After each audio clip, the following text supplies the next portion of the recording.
അല്ലേ? ഞാൻ കാടും മലയും പുഴയും താണ്ടി എവിടെയാ വന്നിരിക്കുന്നത്? ഒരു നഗരപ്രദേശത്തല്ലേ? എല്ലാവരെയും കാണാൻ പറ്റിയതാ.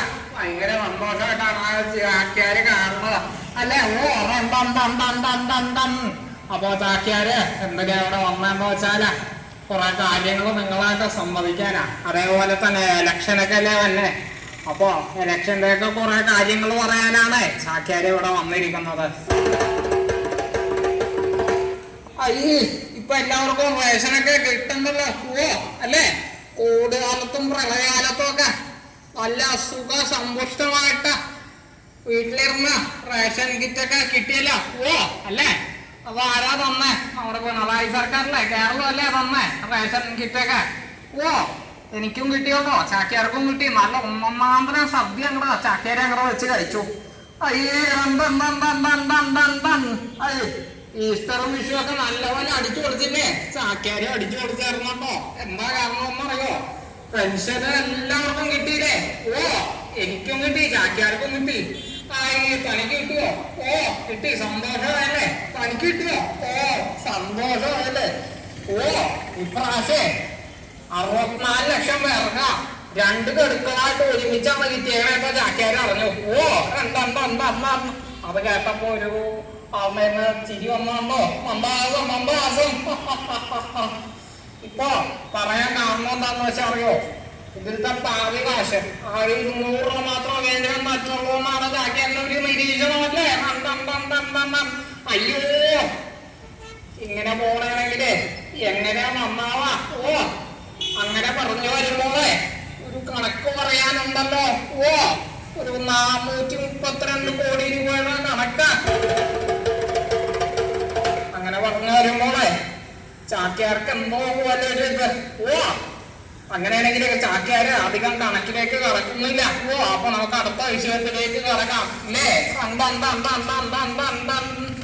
നമ്മുടെ നാട്ടില് എന്തൊക്കെയാ നടക്കുന്നത് അല്ലേ? ഒരു ദേശാടനം പോലെ ഒരു പാർട്ടിയിൽ നിന്ന് മറ്റുള്ള പാർട്ടിയിലേക്ക് പോലെ മറ്റു പാർട്ടിയിൽ നിന്ന് ഇങ്ങാട് പറ്റില്ല ഇല്ലേ? നമ്മുടെ കേരളത്തിലും കേന്ദ്രത്തിലും അതാണ് അവസ്ഥ. ചാക്യാരൊരു നിരീക്ഷണത്തില് ചാക്യാരങ്ങനെ പറഞ്ഞു പോകുന്നതാണ്. പറയാൻ കാരണം എന്താന്ന് വെച്ചാല് ഇപ്പൊ എവിടെ കുത്തുന്ന ചാക്യാർക്ക് ഒരു മത്സ്യമില്ല.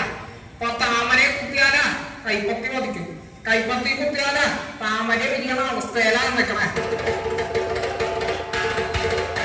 പക്ഷെ ചാക്യാർക്കൊരു യഥാർത്ഥൊരു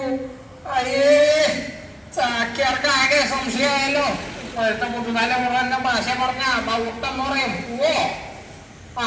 ഇപ്പൊ അങ്ങനെ വന്ന് ചാക്യാരെ ആലോചിച്ചെടുത്തൊരു തീരുമാനമാണ് ആർക്ക് കുത്താന്നുള്ളതാ. ആർക്കാ കുത്തണ്ടെന്നുള്ളതെന്ന് വെച്ചാല് നമ്മുടെ ഈ നാട്ടില് ഇലക്ട്രൽ ബോണ്ട് എന്ന് പറഞ്ഞ ഒരു പുതിയ വിഷയം ഉദിച്ച ഒന്നുണ്ട് അല്ലെ? ഇലക്ട്രൽ ബോണ്ട് എന്ന് പറഞ്ഞ വിഷയത്തില് ഇടപെടാത്തതും ഇലക്ട്രൽ ബോണ്ട് വാങ്ങിക്കാത്തതുമായിട്ടുള്ള ഒരേ ഒരു വാർത്തയുള്ളൂ ചാക്യാരുടെ നിരീക്ഷണത്തില്. ഏതാ താന്ന് പറയോ? എന്താ പറയാത്ത? അല്ലെങ്കിൽ ചാക്യാരെന്നാ പറഞ്ഞേക്കാം. LDF എന്നോ മറ്റോണോ പേര് അല്ലേ?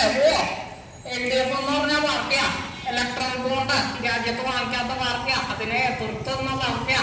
അതുകൊണ്ടാ ചാക്യാരുടെ വോട്ട് ഇപ്രാവശ്യം LDFന് പോവാൻ ചാൻസ് ഉണ്ടെന്നാണ് ചാക്യാരുടെ ഒരു ഇത്. അപ്പോ നേരിന് വേണ്ടി വോട്ട് ചെയ്യാം ഇല്ലേ?